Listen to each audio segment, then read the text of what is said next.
নমস্কাৰ। তো আজিৰ পৰা আমি ফিজিক্সৰ ক্লাছ আৰম্ভ কৰিম। তো ইয়াৰ আগতে আমি বায়'লজি, কেমেষ্ট্ৰিৰো কেইটামান আৰু মেথছৰো এটা মই ভিডিঅ' আপলোড কৰিছোঁ, তাৰেও মই কৰি থাকিম হাই ছেকেণ্ডাৰী লেভেললৈ। আৰু আজিৰ পৰা আমি ফিজিক্সৰ ইয়াত এই ভিডিঅ' চেনেলটোত ফিজিক্সৰ কোনো পাৰ্ট দিয়া নাই। অবভিয়াছলি ইয়াৰ আগতে এটা মই ভিডিঅ' আপলোড কৰিছোঁ, জাষ্ট এতে ইন্ট্ৰডাকশ্যন টাইপত এটা মই দিছোঁ যে ফিজিক্সৰ প্ৰথম বস্তুটো কেনেকুৱা ধৰণৰ চেপ্টাৰটো।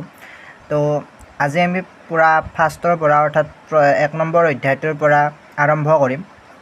তো বেচিকেলি প্ৰথম অধ্যায়টোত এক্সাম ৰিলেটেড ইম্পৰ্টেণ্ট এটা কথাই আছে, তাত বৰ বিশেষ আকৌ তাৰমানে ইমান ইম্পৰ্টেণ্ট টপিক নাই, কিন্তু আমি জানিব লাগে যে যিটো পঢ়ি আছোঁ সেইটোনো কি বস্তু। যে ফিজিক্স পঢ়িব যাই আছোঁ, আমি ফিজিক্সতনো কি শিকিম, কি জানিম, ফিজিক্স কি বস্তু, তাত কি পঢ়িম, তো এইটো আমি ভালদৰে জানিব লাগে। সেইকাৰণে এই অধ্যায়টো অলপমান আমি চাম আজি। আৰু এইটো ওৱান শ্বট টাইপৰ হ'ব, যিখিনি ইম্পৰ্টেণ্ট হয় এইখিনিত মই প্ৰায়খিনি কভাৰ কৰিছোঁ। তো অবভিয়াছলি ভিডিঅ'টো ভাল লাগিলে লাইক, কমেণ্ট, শ্বেয়াৰ কৰি দিব।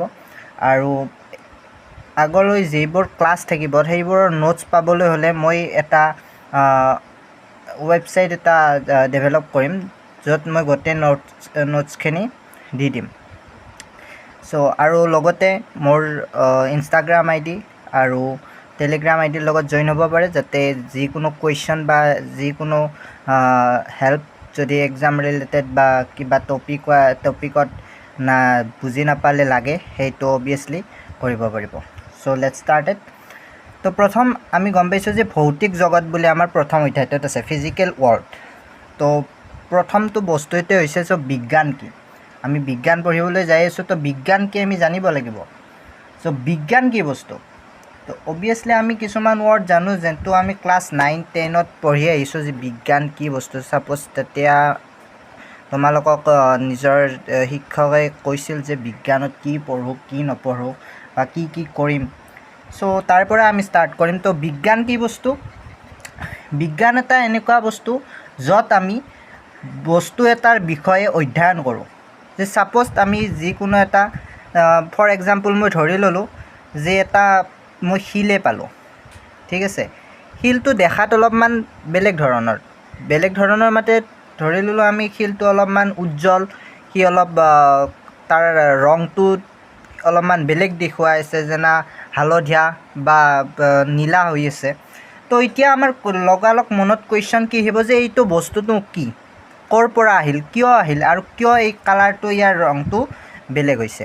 তো ইয়াৰ পৰাই ছায়েন্সৰ আৰম্ভণি হয়, যে বস্তু এটাৰ অধ্যয়ন বা ঘটনা বা পৰ্যবেক্ষণ, অৰ্থাৎ সেইটো কি বস্তু, তাৰ বিষয়ে অধ্যয়ন কৰাৰ মানসিকতা, সেই বস্তুটো ক'ৰ পৰা আহিছে, কিনে ধৰণৰ বস্তুটো, তাৰ পৰ্যবেক্ষণ কৰা, তাৰ বিষয়ে মই অধিক জানা, এই আগ্ৰহটোৰ পৰাই আহিছে বিজ্ঞান। আৰু এই বস্তুৰ বিষয়ে জনা, ঘটনাটো পৰ্যবেক্ষণ কৰা আদিবোৰেই হৈছে কি বিজ্ঞান। তো নেক্সট আমি কি চাম, বৈজ্ঞানিক পদ্ধতিৰ পৰ্যায়সমূহ। তো কি ধৰণত আমি কি পদ্ধতিত বা কি পৰ্যায়ত আমি কামবোৰ আৰম্ভ কৰোঁ আৰু কিদৰে আমি পৰীক্ষা নিৰীক্ষা কৰোঁ, তো সেইটো আমি আলোচনা কৰিম যে বৈজ্ঞানিক পদ্ধতিৰ কি কৈছে যে পৰ্যায়সমূহ। তো প্ৰথম পৰ্যায়ত আমি কি চাওঁ যে প্ৰণালীবদ্ধ পৰ্যবেক্ষণ, অৰ্থাৎ আমি প্ৰথম ষ্টাৰ্ট কৰোঁ যে যিটো আমি বস্তু বা যিটো পদাৰ্থ পালোঁ সেইটো আমি আগতে পাইছোঁ নে নাই, আমাৰ আগত যিবোৰ ডাটা আছে সেইবোৰ ডাটাত আমি এই পদ্ধতিটোৰ বা এই পদাৰ্থটোৰ কোনো ডিটেইলছ আছে না নাই, তো সেইটো আমি প্ৰথম চাম। নেক্সট নিয়ন্ত্ৰিত পৰীক্ষা নিৰীক্ষা, তাৰ ওপৰত আমি পৰীক্ষা নিৰীক্ষা কৰিম যি বস্তুটোৰ কেনেধৰণৰ বৈশিষ্ট্য হ'ব পাৰে, কি ধৰণৰ তাত পদাৰ্থ বা কণিকা লগ হৈ বস্তুটো সৃষ্টি হৈছে, সেই ধৰণৰ আমি পৰীক্ষা নিৰীক্ষা কৰিম। নেক্সট মানগত আৰু সাংখ্যিক যুক্তিবিধি, ছাপ'জ কোনো এটা আমি বস্তু বা কোনো এটা পৰিঘটনাৰ পৰ্যবেক্ষণ কৰিব লাগিলে তাৰ মানসিক আৰু সংখ্যাগত, অৰ্থাৎ কেলকুলেশ্যন ৱাইজটো আমি তাৰ কিছুমান যুক্তি দিব লাগিব। ফিজিক্স বা ছায়েন্স মানে হৈছে যুক্তিৰ ওপৰত বস্তুটো বহন হয়, বা যুক্তিৰ ওপৰতে ফিজিক্স বা ছায়েন্স আছে। তো যদি যুক্তি দিব নোৱাৰোঁ তাত কোনো চাইণ্টিফিক ধাৰণা নাই। ছায়েন্স মানে হৈছে যুক্তি আৰু এইটো ৰিয়েল, যিটোত আমি এনচাৰ দিব পাৰোঁ, যিটোৰ আমি কুৱেশ্যনৰ এনচাৰ পাওঁ, সেইটোৱে হৈছে ছায়েন্স। নেক্সট আমি কি কৰিম যে গাণিতীয় আৰ্হি বা নমুনা, অৰ্থাৎ আমি মেথমেটিকেল কিছুমান ফৰ্মুলা ৰিলিজ কৰিম বা মেথমেটিক্সৰ থ্ৰুদি আমি বস্তুটোৰ এনচাৰ পাবলৈ চেষ্টা কৰিম।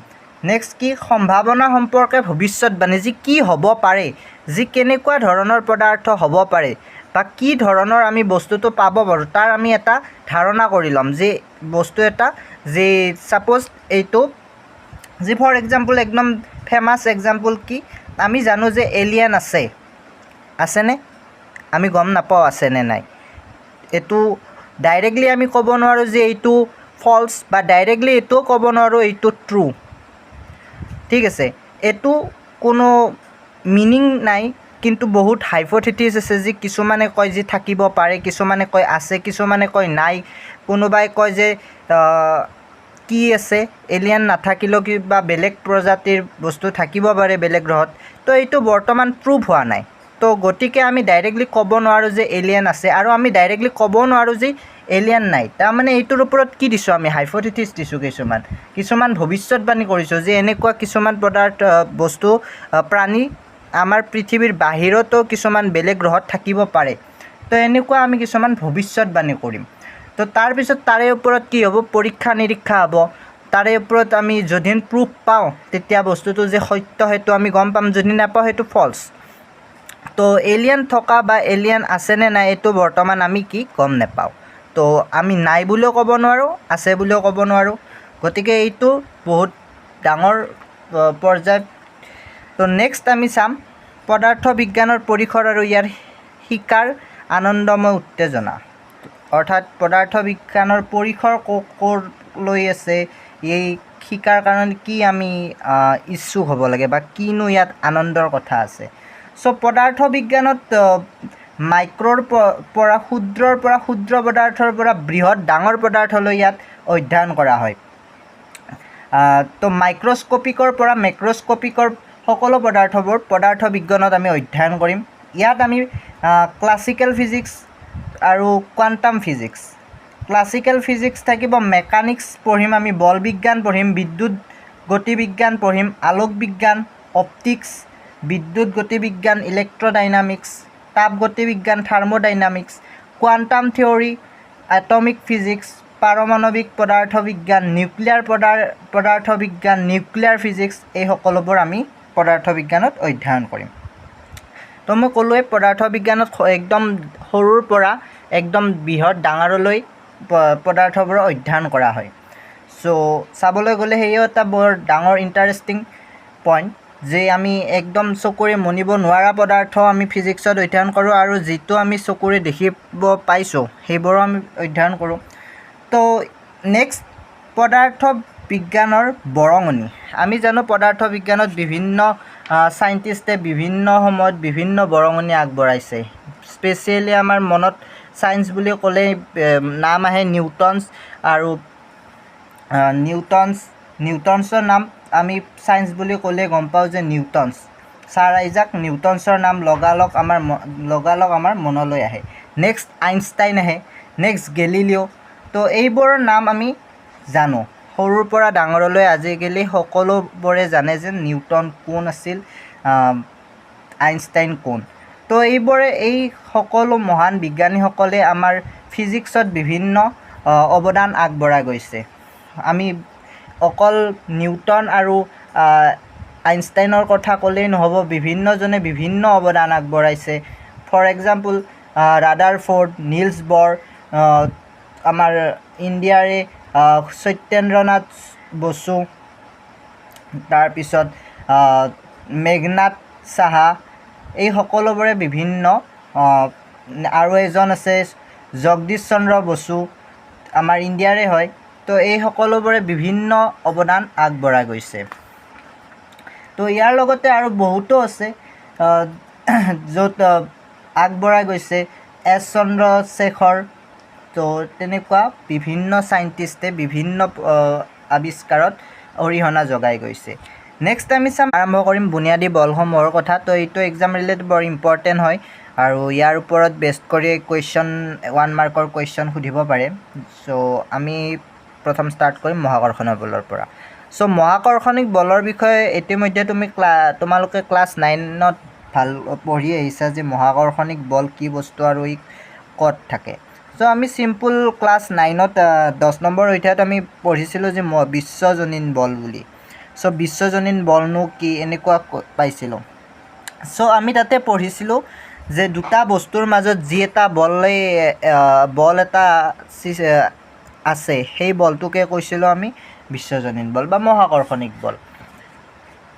তো বেচিকেলি মহাকৰ্ষণিক বলে সৰুৰ পৰা ডাঙৰলৈ সকলো বস্তুতে আকৰ্ষিত কৰি আছে আৰু এই বল সকলো বিশ্ব ব্ৰহ্মাণ্ডৰ সকলোতে এই বল আমি পাওঁ। একদম সৰুৰ পৰা সৰু পদাৰ্থলৈ ডাঙৰৰ পৰা বিৰাট বৃহৎ পদাৰ্থলৈকে এই বলৰ পৰিসৰটো আছে। চ' ক'বলৈ গ'লে এই বলৰ পৰিসৰ অসীম, ক'ৰ পৰা ক'লৈ আছে আমি ভালদৰে ক'ব নোৱাৰোঁ। চ' ইয়াৰ লিমিটেশ্যন নাই যেন অকল ডাঙৰ বস্তুৰ ওপৰতেই ক্ৰিয়া কৰিব বা অকল সৰু বস্তুৰ ওপৰতেই ক্ৰিয়া কৰিব, এনেকুৱা কোনো লিমিট নাই। ই সকলো বস্তুৰ ওপৰতে ক্ৰিয়াশীল। চ' মহাকৰ্ষণিক বল আমি গম পালোঁ যে ঠিক তেনেকৈ পৃথিৱীৰ ওচৰে পাঁজৰে যিবোৰ বস্তু আছে সেই সকলোবোৰ বস্তুৰ ওপৰতে এই বল প্ৰয়োগ হৈ আছে। তো এই বলৰ পৰিসৰ কিমান? 10⁻³ হৈছে ইয়াৰ আপেক্ষিক শক্তি। ঠিক আছে, এই বলৰ শক্তিটো হৈছে 10⁻³ আৰু ইয়াৰ পৰিসৰ কি? ইনফিনিটি, অৰ্থাৎ অসীম। ইয়াৰ পৰিসৰ হৈছে ইনফিনিটি আৰু এই বিশ্ব ব্ৰহ্মাণ্ডৰ সকলো বস্তুতে পোৱা যায়। আৰু আমি সকলোৱে জানিব লাগিব যে গ্ৰেভিটি থকাৰ কাৰণেহে আমি খোজ কাঢ়িব পাৰিছোঁ বা আমি পৃথিৱীত ষ্টেবল হৈ থাকিব পাৰিছোঁ। নেক্সট, বিদ্যুৎ চুম্বকীয় বল। এই বলটো ক'ত পোৱা যায়? আধানৰ মাজত। দুটা আধান বা আহিত কণাৰ মাজত এই বিদ্যুৎ চুম্বকীয় বল পোৱা যায়। ঠিক আছে, আধানবোৰৰ য'ত আমি আধান পাম সেই আধানত এই বিদ্যুৎ চুম্বকীয় বল পাম। তো আধান যেতিয়া গতি কৰিব তেতিয়া বিদ্যুৎ চুম্বক ক্ষেত্ৰৰ সৃষ্টি হ'ব আৰু সেই বিদ্যুৎ চুম্বক ক্ষেত্ৰ কি কৰিব? আধানৰ ওপৰত বল ক্ৰিয়া কৰিব। আৰু তো সেইবাবে ইয়াতে বিদ্যুৎ আৰু চুম্বকীয় দুটা পৰিঘটনা কি হৈ থাকে যে পৰস্পৰ সংলগ্ন হৈ থাকে কাৰণে ইয়াক বিদ্যুৎ চুম্বকীয় বল বুলি নামাকৰণ কৰা হৈছে। একদম বেছিক এক্সাম্পল হৈছে যে দুটা আধানৰ মাজত থকা কুলম্ব বল। তো কুলম্ব বল এক প্ৰকাৰৰ বিদ্যুৎ চুম্বকীয় বল। চ' ইয়াৰ পৰিসৰ কিমান? 10⁻²। 10⁻² হৈছে বিদ্যুৎ চুম্বকীয় বলৰ পৰিসৰ। চ' ই বেচিকেলি মহাকৰ্ষণিক বলতকৈ শক্তিশালী। তো নেক্সট, শক্তিশালী নিউক্লিয় বল। শক্তিশালী নিউক্লিয় বল ক'ত পাম আমি নিউক্লিয়াছৰ ভিতৰত আমি গম পাওঁ সকলোৱে যে নিউক্লিয়াছৰ ভিতৰত প্ৰটন আৰু নিউট্ৰন থাকে। প্ৰটন আৰু নিউট্ৰনৰ মাজত আমি পাম শক্তিশালী নিউক্লিয় বল। অনলি তাতে নহয় যে প্ৰটনৰ মাজত, প্ৰটন নিউট্ৰনৰ মাজত, নিউট্ৰনৰ মাজত, এই সকলোবোৰ মাজতো এই বল ক্ৰিয়াশীল। ইয়াত কোনো আধান বুলি বস্তুৰ ওপৰত যে অনলি আহিত কণাৰ ওপৰতহে বল ক্ৰিয়া হ'ব বা এনেকুৱা কোনো লিমিটেশ্যন নাই। এইবোৰ আধানৰ ওপৰত নিৰ্ভৰ নকৰে। চ' এইবোৰে নিউট্ৰনৰ মাজতো ক্ৰিয়া কৰিব। তো বেচিকেলি এইটো সকলোতকৈ ষ্ট্ৰংগেষ্ট ফ'ৰ্চ হয়। শক্তিশালী নিউক্লিয়াৰ বল ক'ত পোৱা যাব? প্ৰটন নিউট্ৰনৰ মাজত। আমি গম পাওঁ নিউক্লিয়াছটো এটম এটা আমি সাধাৰণ চকুদি দেখাই নাপাওঁ। তাৰে ভিতৰত আৰু নিউক্লিয়াছ থাকিব। নিউক্লিয়াছৰ ভিতৰত আৰু প্ৰটন আৰু নিউট্ৰন থাকিব। তো গতিকে সেই দুটা পদাৰ্থক একে বান্ধি ৰাখিবৰ কাৰণে বহুত শক্তিশালী বলৰ প্ৰয়োজন হয় আৰু সেই শক্তিশালী বলটোৱে হৈছে নিউক্লিয় বল আৰু ইয়াৰ আপেক্ষিক শক্তি হৈছে 1। তো দেখাতে গম পাই যে ই সবাতোকৈ শক্তিশালী। নেক্সট, দুৰ্বল নিউক্লিয় বল। তো এইবিধ বল মাত্ৰ কিছুমান নিউক্লিয় প্ৰক্ৰিয়াতহে পোৱা যায়। তো বেচিকেলি এইবোৰ অনবৰত দেখা পোৱা নাযায় বা যেনে এটা এক্সাম্পল আমি ল'ব পাৰোঁ বিটা ডিকে। বিটা ডিকেত এই দুৰ্বল নিউক্লিয় বল আমি পাওঁ। চ' এইটো সাধাৰণতে দুৰ্বল হয় কিন্তু মহাকৰ্ষণিক বলতকৈ শক্তিশালী হয়। চ' কুৱেশ্যন এতিয়া সুধিব পাৰে যে সবাতোকৈ দুৰ্বল বল কি? আমি ইয়াৰ পৰা চাই ক'ব পাৰোঁ যে মহাকৰ্ষণিক বল। সবাতোকৈ শক্তিশালী বলনো কি? Strongest nuclear force. এতিয়া বিদ্যুৎ শক্তীয় বলৰ পৰিসৰ কি? বিদ্যুৎ চুম্বকীয় বলৰ পৰিসৰ কি? ইয়াৰো পৰিসৰ অসীম। দুৰ্বল নিউক্লিয় বলৰ পৰিসৰ কি? উপ নিউক্লিয় আকাৰ, অৰ্থাৎ ইয়াৰ পৰিসৰ মাত্ৰ উপ নিউক্লিয় আকাৰৰ পদাৰ্থবোৰ কণিকাবোৰৰ মাজতহে ই সীমাবদ্ধ, এপ্ৰক্সিমেটলি 10⁻⁻16 মিটাৰৰ ভিতৰত। নেক্সট, এইবোৰ ক'ত পোৱা যায়? আৰু এইটো গম পালোৱেই, শক্তিশালী নিউক্লিয় বলৰ পৰিসৰ চুটি কিন্তু ই বিৰাট শক্তিশালী হয়। চ' এইবোৰ ক'ত পোৱা যায়? যে দুৰ্বল নিউক্লিয় বল ক'ত পাম? কিছুমান মৌলিক কণা, বিশেষ ইলেক্ট্ৰন আৰু নিউট্ৰনত পোৱা যায়। নেক্সট, বিদ্যুৎ চুম্বকীয় বল ক'ত পাম? আহিত কণাত পোৱা যাব। আৰু শক্তিশালী নিউক্লিয় বল ক'ত পাম আমি? নিউক্লিয়ন, গধুৰ মৌলিক কণা, এইবোৰত এই বল পোৱা যাব। তো আজিৰ বাবে এইখিনিয়ে। আমি নেক্সট চেপ্টাৰটো অধ্যয়ন কৰিম। তাত কি আছে কি নাই সেইবোৰ আমি ভালদৰে অধ্যয়ন কৰিম। যদি এই অধ্যায়টোত কিবা বুজি নোপোৱা বা কিছুমান খেলি মেলি লগা থাকে তো মোক কমেণ্ট যোগে জনাব পাৰে। চ' থেংক ইউ।